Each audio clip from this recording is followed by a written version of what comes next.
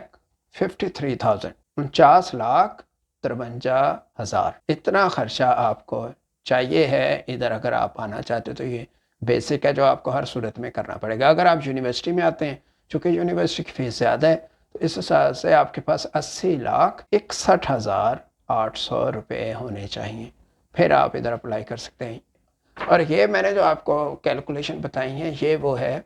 جو کہ آپ ریگولر ویزا اپلائی کرتے ہیں، اور اس میں یہ ہے کہ آپ اسی طرح بینک سٹیٹمنٹ شو کریں گے، آپ سورس آف انکم بتائیں گے، اگر آپ کی سورس آف انکم نہیں ہے تو اپنے پیرنٹس کا یا جو بھی آپ کو سپانسر کر رہے ہیں اس کا آپ کو بینک سٹیٹمنٹ، اس کا جاب کا، بزنس کا، یہ سارا ریکارڈ لگانا پڑے گا، جس سے آپ پروف کریں گے کہ ادھر آنے کے بعد سال کی فیس بھی آپ دیں گے، اور آپ پروف کریں گے کہ مجھے کوئی پرابلم نہیں ہے، بعد میں اگر کوئی مجھے مسئلہ ہوگا تو یہ بندہ سپانسر کرے گا، اور وہ اس میں اس کا ایفیڈیوٹ لگائے گا، اور اوتھ کمشنر سے یا نوٹری پبلک سے کورٹ میں جو ہوتے ہیں وہاں سے کروائے گا، تو اس وجہ سے وہ اٹیسٹیشن ایکسیپٹیبل ہے اور اس کی بہت ویلیو ہے۔ ادر آپ نے اٹیسٹیشن کسی سے نہیں کروانی، اس کا کوئی فائدہ نہیں ہے ادھر۔ لیکن اگر آپ چاہتے ہیں کہ آپ بینک سٹیٹمنٹ اس چکر میں نہ پڑیں، آپ دوسرا جو میں نے ایس ڈی ایس پروگرام بتایا تھا جو ڈائریکٹ سٹریم ہے، اس میں کسی بینک سٹیٹمنٹ کی سپانسرشپ کی ضرورت نہیں، تو وہ کہتے ہیں کہ ادھر آنے سے پہلے کینیڈا میں آپ ایک کینیڈین ڈالر اکاؤنٹ کھلوائیں گے، یعنی وہ پہلے فیس تو $10,000 تھی، لیکن اب یہ 2024 میں وہ فیس بڑھا کے انہوں نے ڈبل کر دی ہے، $20,635 اگر آپ ادھر بینک میں جمع کروا دیں تو پھر آپ کو وہ جو دوسری میں نے بتایا بینک سٹیٹمنٹ شو کرنے کی ضرورت نہیں ہے۔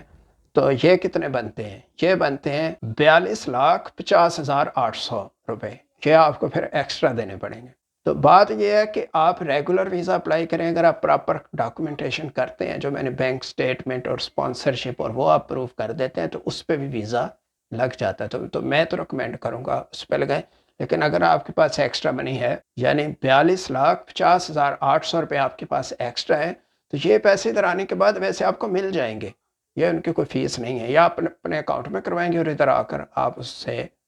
نکلوا سکتے ہیں۔ ظاہر اخراجات بہت زیادہ ہوتے ہیں، اور آپ چاہتے ہیں کہ اگر آپ کو لون بھی لے کے آئیں وہ اتارنا ہے، یا اینڈ ٹرم کی فیس بھی آپ جوڑنا چاہتے ہیں، کیونکہ 1 سال کی فیس تو آپ ایڈوانس دیں گے تبھی آپ کو ویزا مل سکتا ہے، ادروائز پھر ویزا نہیں ملے گا۔ تو اس میں آپشن یہ ہے کہ ایک تو اسٹوڈنٹ کو 20 آورس پر ویک جاب کرنے کی فیسلٹی ہے، آپ کوئی جاب 20 آورس ہر ویک پہ کر سکتے ہیں، جو کہ اس سال یعنی 2024 میں اب یہ بڑھا کے 30 آورس کر دیں گے پر ویک۔ اس کے علاوہ اگر آپ کے پاس ٹائم زیادہ ہے، ویکینڈ ہے، چھٹی ہیں، تو آپ کچھ کیش جاب بھی کر سکتے ہیں۔ کیش جاب یہ ہے جسے انڈر دا ٹیبل بھی کہتے ہیں، جس کا کوئی ریکارڈ نہیں ہوتا، لیکن یہ آپ ڈائریکٹ کسی سے بات کر کے جاب کرتے ہیں اور اس کو پھر آپ اس سے پیسے لے لیتے ہیں، وہ ہے۔ میں کچھ مثالیں اس کی دے دیتا ہوں، ہو سکتا ہے آپ کے پاس کچھ اور بھی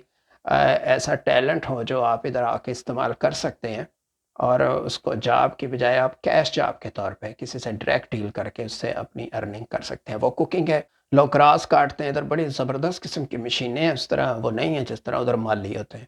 بالکل وہ لوگ انجوائے کرتے ہیں اور وہ مشین چلتی ہے اور گراس کاٹتی ہے۔ اسی طرح سنو ریموول ہے، اگر سردی ہیں، اگر لڑکیاں ہیں یا لڑکا ہے، اس کسی کو ہیئر کٹ آتا ہے، فیشل کرنا آتا ہے، میک اپ ہے، ہیئر کلر کرنا آتا ہے، اس کے علاوہ تھریڈنگ آتی ہے، سلائی کا کام آتا ہے کسی کو، اس کے علاوہ کوئی اگر کچن میں کام کرنا جانتا ہے، جیسے کوکنگ کرتے ہیں تو ریسٹورینٹ میں ہیلپ ہے، پیزا شاپ ہوتی ہیں، ڈیلیوری کا اگر آپ کام کرنا چاہتے ہیں، ٹھیک ہے، ڈیلیوری بائک پہ بھی ہوتی ہے، یہاں الیکٹرک بائک بھی ملتے ہیں، اس سے بھی کر سکتے ہیں، کار لے لیتے ہیں اس سے بھی کر سکتے ہیں، اسی طرح آپ گاڑی لے لیتے ہیں تو پک ڈراپ کر سکتے ہیں، کسی کو ٹیوشن پڑھا سکتے ہیں، اس میں بھی $35-50 پر آور تک اس میں لوگ بناتے ہیں۔ اس کے علاوہ جنرل ہیلپ ہے، اور بھی کسی قسم کے اگر کوئی آپ ہیلپ کرتے ہیں تو یہ کیش جاب ہے، اس میں آپ ایکسٹرا اپنا ٹائم لگا کر اس میں بھی اپنا پیسے بنا سکتے ہیں۔ ایک دفعہ تو آپ کو محنت کرنی پڑے گی، پیسے لگانے پڑیں گے، لیکن اس کے بعد 2-3 سال مشکل ہوتی ہے، اس کے بعد لوگ ادھر سیٹ ہو جاتے ہیں۔ اکثر اسٹوڈنٹ کو ڈیورنگ اسٹڈی جاب بھی اچھی آفر ہو جاتی ہے اور وہ ارننگ کرنا شروع کر دیتے ہیں۔ فیوچر تو ہے ادھر، اسی لیے لوگ ادھر آ رہے ہیں۔ کینیڈا گرو ہو رہا ہے، تو یہ آپ اگر کہیں سے پیسوں کا ارینج کر کے ایک دفعہ آ جاتے ہیں ادھر، ہارڈ ورک کرتے ہیں، تو آپ کی جگہ ادھر آسانی سے بن سکتے ہیں۔